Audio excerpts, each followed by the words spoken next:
नमस्कार दोस्तों, मैं आपका दोस्त गोविंद संगल एक बार फिर से आपके सामने एक नई स्टोरी के साथ हाजिर हुआ हूँ। आप सभी ने मेरी पहली कहानियाँ बहुत पसंद की, उस सब के लिए आप सभी का बहुत बहुत धन्यवाद। और आपकी वजह से ही मुझे आगे और अच्छी अच्छी कहानियाँ आप सभी के सामने लाने की प्रेरणा मिलती है।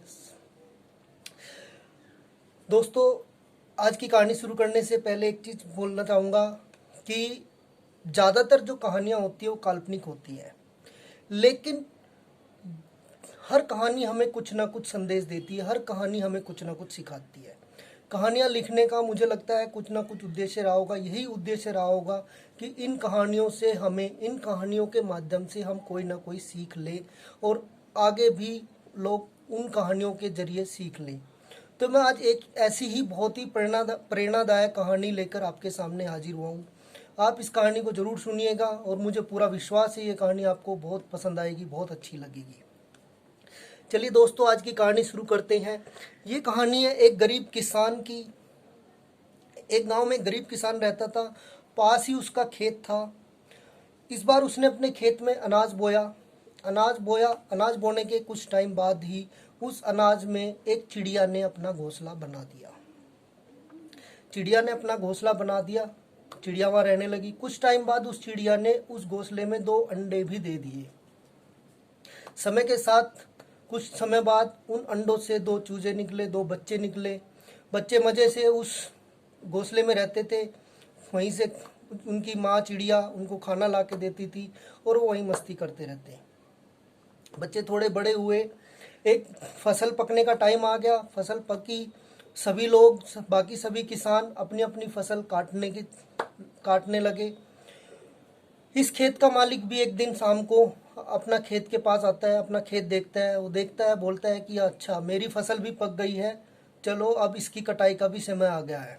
अब ऐसा करता हूँ, कल मैं अपने पड़ोसियों को भेजता हूँ, वो मेरी फसल काट देंगे।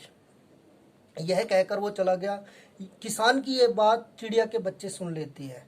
जब वो ये बात सुनते हैं तो थोड़े परेशान हो जाते हैं कि अब हमें यहाँ से घर बदलना पड़ेगा, अब हमें कहीं और जाके अपना घर बनाना पड़ेगा।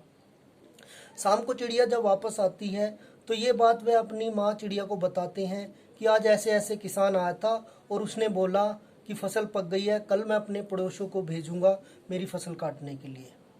तो चिड़िया बोलती है बच्चों को कि मुझे नहीं लगता कि कल वो आएगा, कि कल कटाई होगी, इसलिए अभी हमें घर बदलने की ज़रूरत नहीं है।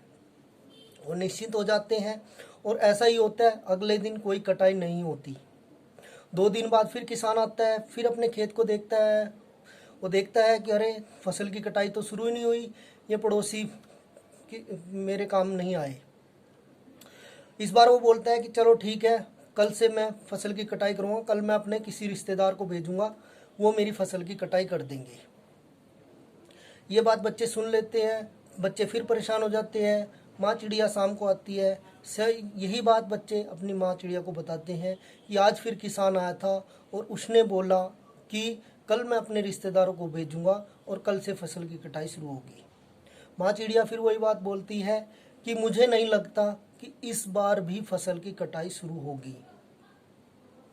बच्चे निश्चिंत हो जाते हैं। 2 दिन के बाद फिर किसान आता है। वो देखता है कि फसल की कटाई अभी भी शुरू नहीं हुई। तो अब वो बोलता है कि कल मैं खुद अपनी फसल काटने के लिए आऊँगा, कल से मैं अपनी फसल की कटाई खुद शुरू करूँगा। और यह कहकर वह चला जाता है। चिड़िया के बच्चे ये बात सुनते हैं, फिर चिंतित हो जाते हैं। शाम को उनकी माँ चिड़िया जब वापस आती है तो वही बात बच्चे उसको बताते हैं कि आज फिर किसान आया था, उसने बोला कि अब मैं खुद कल से अपनी फसल की कटाई शुरू करूँगा।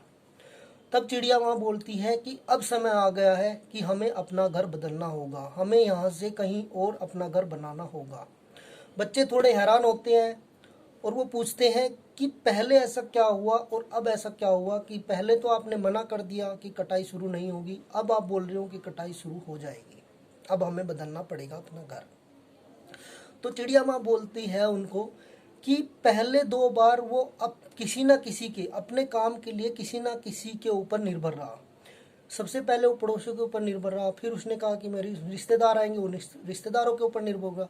लेकिन इस बार उसने अपने काम की जिम्मेदारी खुद ली है।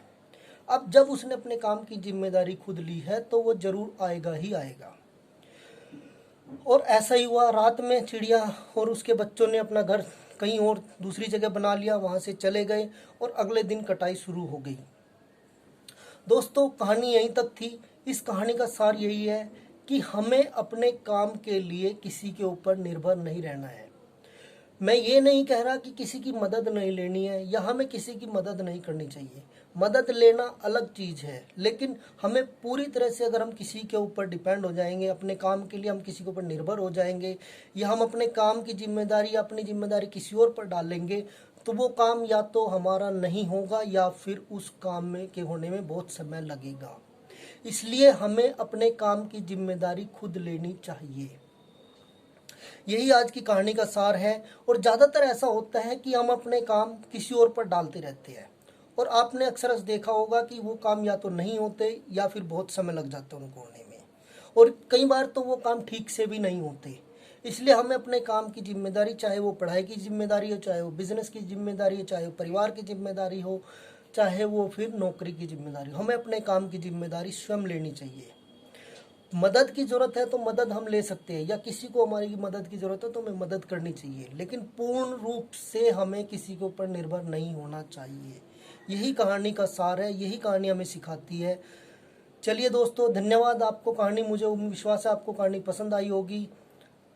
और अगर आपको कहानी पसंद आई है तो लाइक करें, और अभी तक आपने अगर मेरे चैनल को सब्सक्राइब नहीं किया है तो चैनल को ज़रूर सब्सक्राइब करें, ताकि आगे भी आपको अच्छी अच्छी स्टोरी सुनने का मौका मिलता रहे, आगे भी आपको अच्छी अच्छी स्टोरी सुनने को मिले। धन्यवाद दोस्तों, थैंक यू।